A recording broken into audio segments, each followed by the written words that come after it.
Welcome, dear listeners. Today we are going to discuss protein binding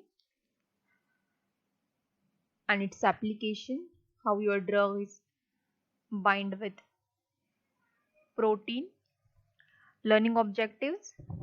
Students should able to understand or able to explain protein binding. Then they able to understand properties of plasma protein and its mechanism of interactions with drug molecules. Then they will able to understand techniques of in vitro analysis of protein binding, and they can identify significance of protein ligand interactions in a drug action. Now we'll see what exactly this protein binding. This is a phenomena of complex formation of drug with proteins, and protein is called as a protein binding of drug. Is simply as that of your complexation process.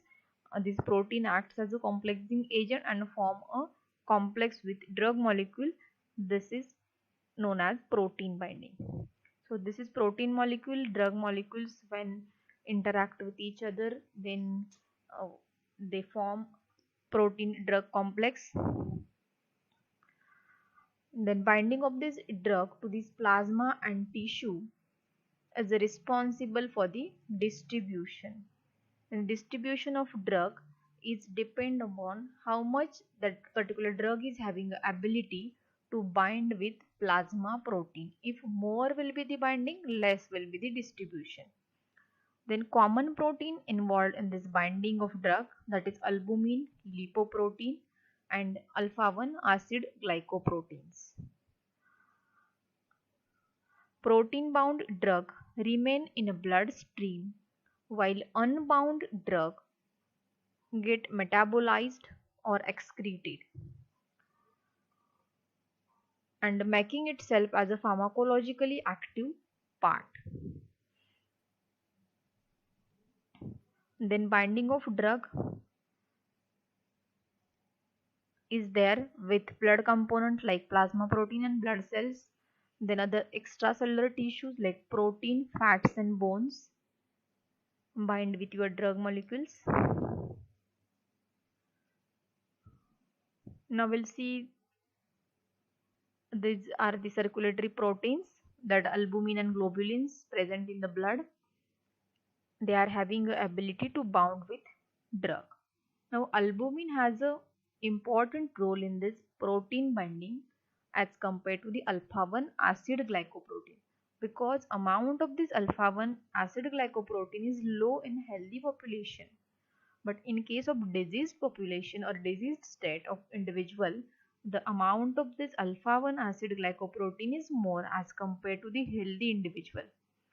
When drug entered into this blood, enter in a blood protein bind to that drug molecules. When your drug is entered into the body, depending upon affinity, your drug immediately bind with this protein molecules. Albumin is having the ability to bind with acidic and basic drug, and alpha 1 acid glycoprotein having the ability to bind with acidic drug. Now we'll see applications, how this binding is useful. Drug distribution, PB is nothing but protein binding decreases distribution. Higher protein binding, lower will be volume of distribution. Means as protein binding increases, volume of distribution decreases. Then metabolism, protein binding decreases metabolism and enhances biological half-life. Okay, because of binding there is a less free drug, so that less free drug get metabolized, and the bounded drug is slowly dissociated from protein and converted into biologically active form. So in this way we can enhance biological half-life of drug. Then excretion, protein binding decreases excretion, only free drug get excreted and bound drug will not be there in excretion process. Then drug action, protein binding inactivate drug. More will be the protein binding, less will be your drug activity or pharmacological response. Then this binding is also acts as a sustained release of your drug. Protein binding acts as a reservoir, and continuously your drug is dissociating from this protein binding complex or protein bounded complex, and continuously supply free drug to the body for its action. Then also it acts as a carrier system to transport system to carry drug to the site of action. Then factors affecting on protein binding of drug. First factor, that is drug related factors, physiochemical property and total concentration of drug. Then protein related factor, that is physiochemical property of that particular protein and concentration of protein. Then affinity and magnitude of association constant. Protein binding is reversible and involves weak chemical bonds like hydrogen bond, van der Waals forces and hydrophobic bonding. So because of this type of the forces, complexation is there in between protein and drug. Now we'll see these factors in detail. In the physiochemical properties or characteristic of drugs, they are directly related with this lipophilicity and stereoselectivity of drug. Then concentration of drug in the body. Extent of protein drug binding can change with both change in drug as well as protein concentration. Means how much amount of protein is there, how much amount of drug is there. That ratio is helpful, or it will be responsible for this protein drug binding. Then affinity of drug for particular binding components. Drugs having their own higher specific sites for binding, it is known as receptors. Then protein related factors responsible for the binding, physiochemical properties of that protein. Lipoprotein and adipose tissue tends to bind lipophilic drug by dissolving them into the lipid core. Physiological pH determine presence of active anionic and cationic group of drug to bind on a albumin. Then concentration of protein or a binding component. Amount of several proteins and tissue components available for binding and changes during this diseased state. The number of binding sites. So albumin has a large number of binding sites as compared to other protein, and it is having a high capacity of binding component, while as alpha-1 acid glycoprotein having a low concentration in the body, low molecular size, therefore it has a limited binding capacity as compared to the albumin. Now we'll discuss next part, that is kinetics of protein binding. This is your protein molecule. P represent protein and D represent drug. When they form a complex, then complex will be P and D. So stability constant of this complex will be PD divided by P into DF. So PD is concentration of your drug complex, then P is a concentration of your protein that is not bound to the drug, means this one is the free protein, while DF is your free drug and P is your free protein and PD is your concentration of your protein and drug complex, and K is association constant of your complexation process. Now we can rearrange this equation. This PD from denominator, when you shift towards the left hand side, it goes into the numerator position, or at a numerator level. Then protein concentration, that is free, can be obtained as follows. Now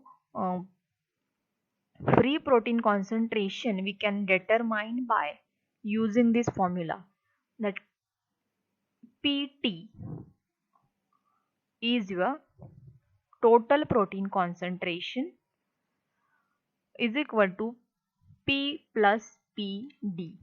So total protein concentration is equal to free protein concentration plus bound protein concentration with drug. So by rearranging this equation, we can determine free protein concentration by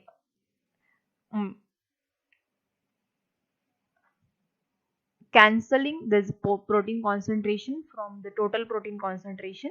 Then you will get a value of free protein. When you minus this PD from PT, then you will get value of your free protein. So, but we have a value of this bound protein with us, and that value is K into P into DF. So we can put this value in this respective equation.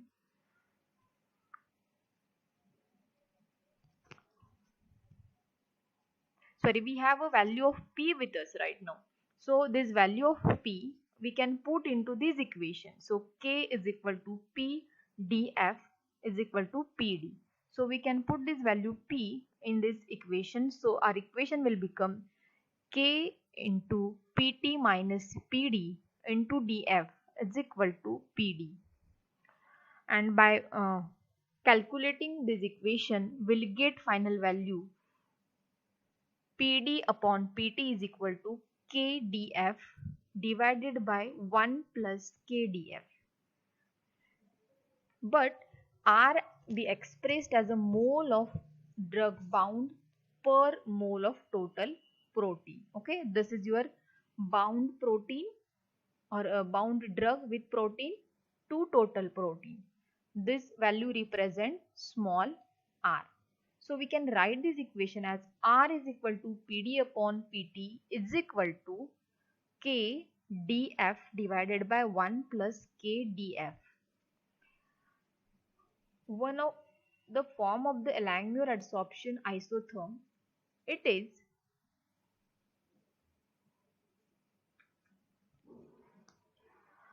is useful in predicting the drug protein binding, provided binding is a adsorption process. Now when you plot graph of this R versus D, then this graph will be hyperbolic curve. So for the conversion of this hyperbole into this straight line, we can use different methods like double reciprocal method, then scattered plot method, and by using this method we can convert this hyperbolic graph into straight line form.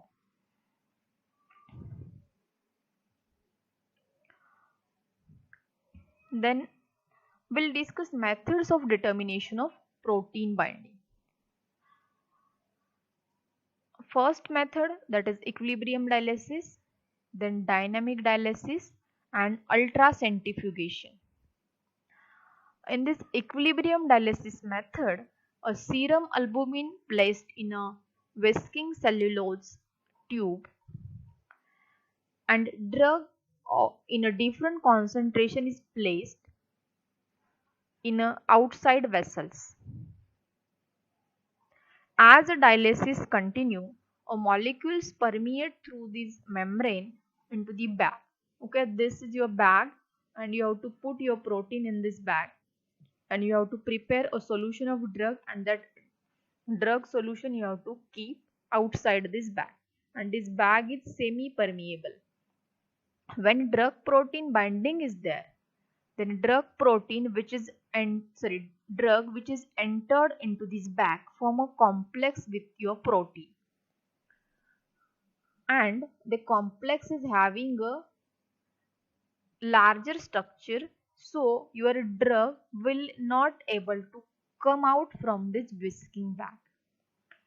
At time passes, more amount of drug permeate and available in the bag. If binding is there, then drug concentration in a bag containing protein should be greater than its concentration outside the vessels. Because of this binding capacity, depending upon number of protein species present into the whisking cellulose tube, entered drug form a complex with this protein, and that complex is having a quite larger size as compared to the pore of your uh, this cellulose bag or cellulose tube, and ultimately concentration of your drug into your tube or your bag will be more as compared to the concentration of drug into the outside vessels. Then second method is dynamic dialysis method. In this dynamic dialysis method, the rate of disappearance of drug from dialysis bag is proportional to concentration of unbound drug.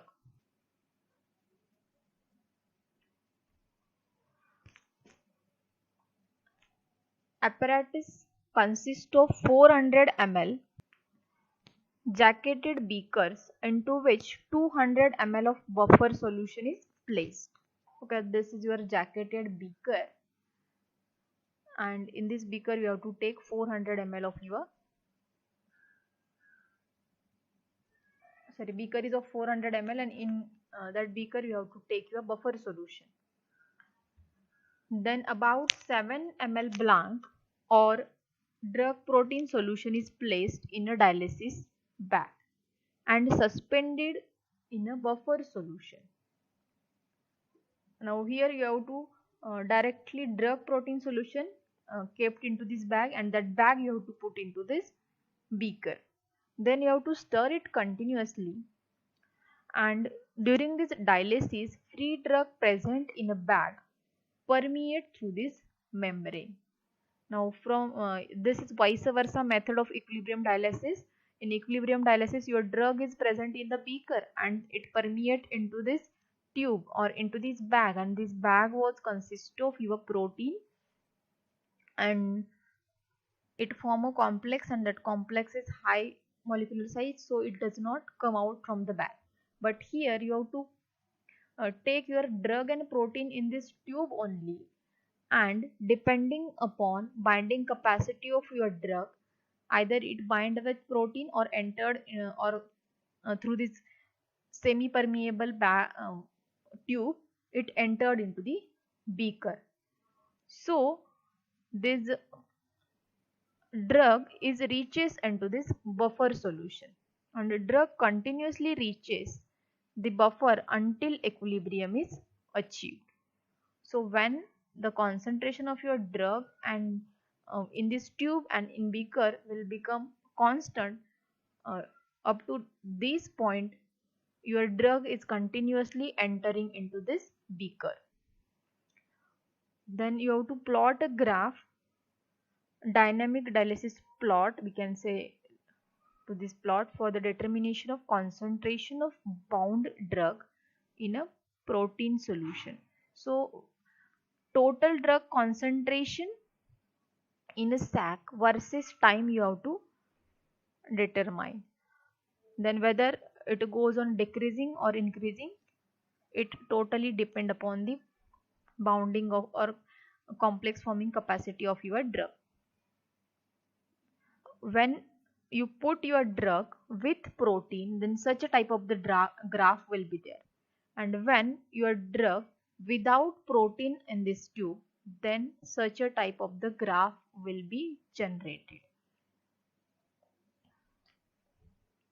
Okay, means you can say that if protein is there, then more time will be required to enter your drug into the beaker as compared to the without protein. So there might be the complexation. Then third method, that is ultracentrifugation.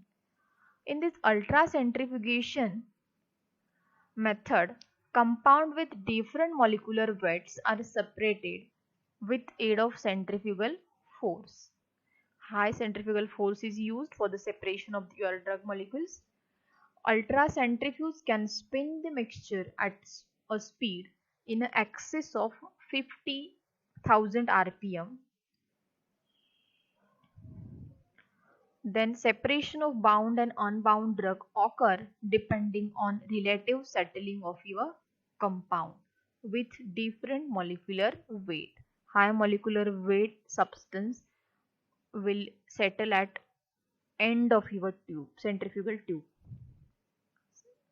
The main advantages of this centrifugation method than other method, that economy of time and small sample is required.